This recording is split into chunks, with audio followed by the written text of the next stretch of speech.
Sudan में जो इस वक़्त चल रहा है, उसको बताते हुए भी मेरी रूह काँप जा रही है दोस्तों। दोस्तों सूडान में इस वक़्त इस सदी का सबसे बुरा कत्लेआम चल रहा है और कोई बाहर की फ़ोर्स वहाँ लोगों को नहीं मार रही है। वहाँ अपने सूडानीज़ अपने ही लोगों को मार रहे हैं। दोस्तों मैं शुरू से समझाता हूँ तब आपको समझ में आएगा। 1 जनवरी 1956 में जब सूडान को आज़ादी मिली, इजिप्शियन और ब्रिटिश रूलर मिलकर वहां रूल कर रहे थे। वहां पर आजादी के बाद से ही सिविल वॉर बंद नहीं हुई, लगातार सिविल वॉर चलती ही आ रही है और 2023 से ये बद से बदतर हो गई दोस्तों।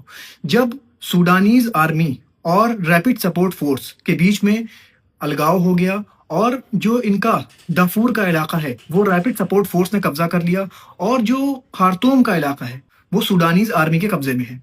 दोस्तों कहा जा रहा है जो कत्लेआम हो रहा है ये वहां आरएसएफ कर रहा है और इसमें एलिगेशन लग रहा है यूएई के ऊपर कि यूएई वहां पर हथियार सप्लाई कर रहा है, जिसकी वजह से क्या हो रहा है कि हालात बद से बदतर होते जा रहे हैं। वीडियो अल जजीरा न्यूज चैनल से लिया हुआ है और ये दिखा रहा है कि किस हिसाब से वहां पर अनआर्म्ड लोगों को, निहत्थे लोगों को मारा जा रहा है।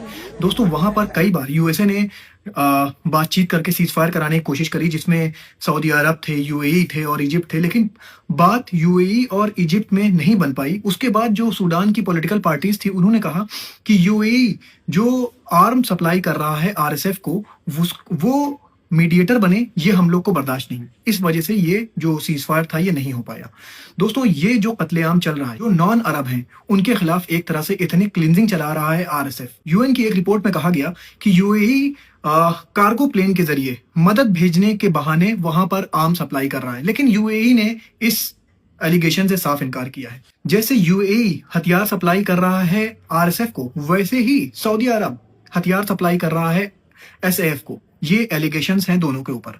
दोस्तों कहा यह जा रहा है कि सऊदी अरब नहीं चाहता कि यूएई का डोमिनेशन बढ़े सूडान में, इसलिए वो एसएएफ को मजबूत करना चाह रहा है, सूडानीज आर्मी को मजबूत करना चाह रहा है। दोस्तों जो वहां पर हथियार आ रहे हैं वो टर्की के, रशिया के, चाइना के, साइबेरिया के, ये हथियार वहां पे आ रहे हैं। बहुत सी कंपनीज को यूएसए ने बैन भी करा है वहां पे, जो कि सीधे तौर पर हथियार सप्लाई कर रही थी। 88 लाख से ऊपर लोग भुखमरी का शिकार हैं, 5 लाख से ज्यादा बच्चे मारे जा चुके हैं। दोस्तों इस वक्त सूडान के हालात ऐसे हैं कि आप अपने वहम गुमान में नहीं सोच सकते। अल फाशिर का इलाका सूडानीज आर्मी के हाथ से निकल गया है और वो अब आ गया है आरएसएफ के हाथ में, और 3 दिन में आरएसएफ ने 1500 सूडानीज को वहां पे मारा है। ये सिर्फ ऑफिशियल न्यूज़ है और रियल में और ज़्यादा होगी। दोस्तों देखिए इसमें क्या होता है, मैं आगे की न्यूज़ लेके इसमें आता रहूंगा। अपना बहुत ख्याल रखिए, मुझे अपनी दुआओं में याद रखिए और मेरा सब्सक्रिप्शन प्लान भी लीजिए ताकि मैं आपके पास ऐसे ही न्यूज़ लेके आता रहूं। अल्लाह हाफिज़, शुक्रिया।